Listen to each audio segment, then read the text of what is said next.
Bonsoir. Bon ben, je me présente, moi je m'appelle Marmot, je suis caissier pardon, chez Carrefour. Et je sais pas, Sazo aussi, mais je me suis déjà marié. J'avais 21 ans. J'ai divorcé à 21 ans. Alors moi c'est vrai que je sais pas si c'est normal, mais si c'est désordonné pour vous, c'est normal, parce qu'en fait c'est ma vie. Et c'est vrai que j'ai un rituel pour essayer d'être un petit peu plus dans la kiffance. Je regarde quelqu'un que j'admire, c'est Mimi Mati. Et je sais pas, c'est normal, mais depuis tout petit, j'ai une relation particulière avec les nains. Alors, je vais vous expliquer. On a tous eu un premier amour qui nous a marqué, qu'on n'oubliera jamais. Vous êtes ensemble d'accord avec moi là-dessus? Ouais.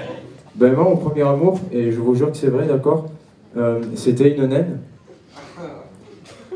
Elle s'appelait Yolanda. Elle avait 40 ans. J'en avais 5. Elle faisait des tours aux piscines à Palavas-les-Flots. Tu sais, je me rappelle de ces moments où elle se faisait soulever par la vachette. Elle était tellement belle. Je fais un petit bisou à Yolanda. Tout le monde connaît dans l'ensemble Palavas-les-Flots, ça va? En gros, c'est là où tous les gitans de Montpellier viennent passer leur été. Voilà, c'est un petit peu notre Disneyland à nous. Ma mère, elle y passe tous ses étés là-bas. En fait, ma mère, elle est gitane. Je sais pas, ça doit que je suis gitan. Et ma mère, je sais pas si c'est normal, mais c'est une gitane surdouée. Ouais. C'est la seule de la famille qui a eu son brevet d'écolage. Ouais, Palavas, en vrai, j'ai beaucoup de très beaux souvenirs. Je suis quand même nostalgique. C'est pour ça que j'aimerais vous parler d'un autre souvenir d'été qui m'a beaucoup marqué. Je me souviens, c'était une très belle journée, ensoleillée. Et vraiment, en fait, ce jour-là, j'étais allé voir ma petite cousine à l'hôpital. Et je me rappelle au moment où je rentre dans la chambre, elle vient vers moi, elle me saute dessus, elle me fait un gros câlin parce qu'elle est morte, c'est très très fort. Et juste après, elle me chante à l'oreille, cousin, aujourd'hui j'ai été dehors, regarde mon visage, il a pris des couleurs, j'ai enfin réussi à bronzer. Et je lui fais non, Elodie, c'est juste un cancer du foie. En vrai, elle a de la chance, ma cousine. J'aimerais trop être à sa place. Je dis ça parce qu'en fait, moi, ma mère, j'ai l'impression que c'est une mère que quand je suis en danger de mort. Tu sais, par exemple, il y en a, ils vont prier à l'église en tant que catholique comme moi pour vivre plus longtemps. Ben moi, je le prie pour avoir un cancer. Alors, si Dieu veut que ça arrive, je choisirai celui de la prostate. Parce qu'il est lent. Du coup, elle aura quand même le temps de s'occuper de moi, hein, ce qui est quand même le but. Et surtout, contrairement à d'habitude, elle pourra pas me le mettre dans le cul. Bon. Après, si je vous dis jamais que j'ai jamais connu l'amour de ma mère, je vous mentirai. Moi, je l'ai connu jusqu'à peu près l'âge de 3 ans, puis mon frère est né. À ce moment-là, elle s'est dit, bon, la version bêta.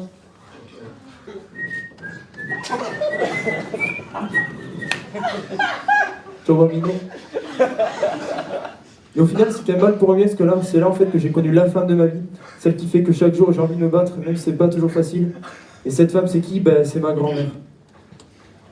Et c'est vrai qu'avec ma grand-mère, j'ai de la chance sur un truc. Heureusement pour moi qu'elle aime prendre les restes. Parce qu'elle est née, parce qu'elle est morte. Ouais, ma grand-mère. Ah, j'en parle à chaque fois, et tu sais, on me dit, ouais, Marmot, regarde le ciel, ta grand-mère, elle est au ciel. La seule fois où je regarde le ciel, j'ai un pigeon qui m'a chié sur la gueule. Ouais. Je sais. C'est pas très gai tout ça, je vous l'avoue. On va parler de quelque chose d'un petit peu plus gai. Et gai. C'est vrai qu'il y a pas longtemps, j'étais envie d'habiller comme ça, parce que j'aime bien l'habiller un petit peu coloré, atypique et tout. Et à un moment, il y a un gars, il me dit ah, toi, si t'es habillé comme ça, tu dois aimer les hommes. Hein. Ah, tu dois être très très ouvert du derrière. Je lui fais non, je suis juste ouvert d'esprit, connard. Bah ouais, pourquoi je m'habille comme je veux, tu vois? Pourquoi définir des codes sociaux comme ça? Après, c'est vrai que si j'aimais les hommes, je peux vous dire que je m'amuserais parce que je sais pas pourquoi je les attire dans l'ensemble. Et j'en ai parlé à un ami à moi il y a pas longtemps, mais il me dit mais c'est peut-être l'occasion d'essayer. Hein. Je lui fais mais t'inquiète pas, c'est déjà fait. Hein. J'avais 4 ans. Mon cousin 10 de plus. Et vous savez, c'était l'époque où j'étais amoureux de Lara Croft. Je sais pas s'il y en a qui ont été dans ce délire à l'époque. Vous savez, c'était l'époque où elle était encore pixelisée. Elle avait une paire de seins pointus comme ça qui partait tout droit. Même le pénis de mon cousin n'était pas aussi droit quand je baissais le pantalon. Et je me rappelle, mon cousin me disait tu sais, Jérémy, si tu joues à tout petit avec moi, tu pourras jouer à Lara Croft. En un mois, on avait fini tous les jeux. Et c'est vrai qu'il y a longtemps, j'ai réfléchi et je me suis dit, mais si à cette époque-là, ils avaient sorti un nouvel opus, dans quel état seraient mes fesses? Enfin bref, tout ça en fait pour vous poser une question qui me trotte tout le temps. Mon cousin, m'aurait-il fait plus mal que ma mère? Et je vais vous laisser là-dessus, moi c'était Marmot. Merci beaucoup.